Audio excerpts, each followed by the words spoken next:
حضرتي خالدی کوڕ ژەهری خواریە تاسیری لێ نەکردیە. خۆت دەزانی دەروێشی ئیسلامەتی سێ ڕوکنە: ئیسلام، ئیمان، ئیحسان. کابرا دەبی مسلمان بیت، ئیماندار بیت، ئەوجا دەبتا دەروێش. دەروێشی لە دایرەی ئیحسانە، چاکیە. ئەوەی کە دەبینی ئەوە ذکرێ دەروێشانە، ڕێبازی حەزرەتی غەوسە قەدەس الله سرەهو العەزیز.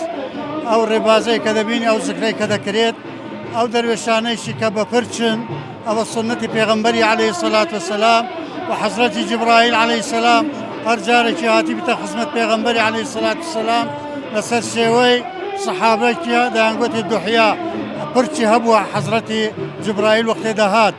جا ئەوە سنەتی پێغەمبەری عەلەیهی سەڵات وسەلام. ئەو کەس وەختەش کە تووشی ئەحواڵ دەبن، ئەوە عەشقەکە، عەشقێکی دینیە، دەکەفتە دڵیان، ئاگایان لە خۆ نامینی، ئەو ذکرەی دەکەن بەو شێوازەی کە دەبینی. بەڵێ. زۆر جار باس لەوە ئەکرێ نمونە دەروێشان لە کاتی عاڵگرتن شمشێر بەکارهێنن یان چۆقۆ بەکارهێنن وەکو بەشێک لەو ذکراتە.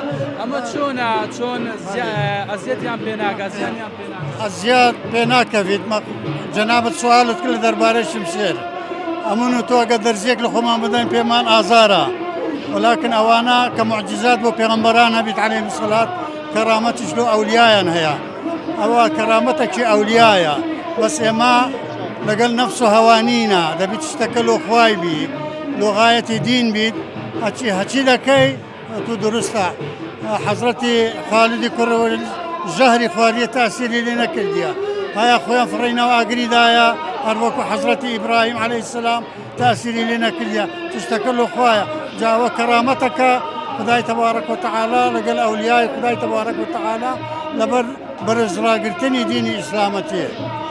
هەموو کەسێک ئەتوانێت، هەموو مسلمانێک ئەتوانێت ببێ بە دەروێش یاخود پێویستی بە ڕێباز و تەریقەتی خۆش؟ نەخێر، هەموو کەسێک دەتوانێت بتە دەروێش. دەروێش ئەخلاقە، دەروێش خواناسینە، وەکی تۆ کەرە و ئەوەی کەرەی دینە، زبدەی دینە دەروێشی لازمە. خوا هەر هەلپەڕی نییە کوڕێ من، دەبی تاعەتی هەبی، شەو نوێژی هەبیت، سنەتەکانی پێغەمبەری عەلەیهی سەڵات وسەلام زندی دەکەنەوە. ئەوە ڕێیان لە هەموو کەسێکی، هەموو کەسێکی دەتوانی بێت. بەس ئەمە تەبعاً کار ڕێبازە، طریقەتمان هەیە. کابرا درۆی نەکا، غەیبەتێ نەکا، نەزەری حرام نەکە، مالی حرام نەخۆ، ئارەقێ نەخۆ، زینایە نەکەت. ئەوە شەرتەکە. ئەمە وەختێک کە عەهدەی دەدەتێ شێخ کە ئەو شتانە نەکات، ئەمر بە چاکە بکە، نەهی لە خراپە بکات.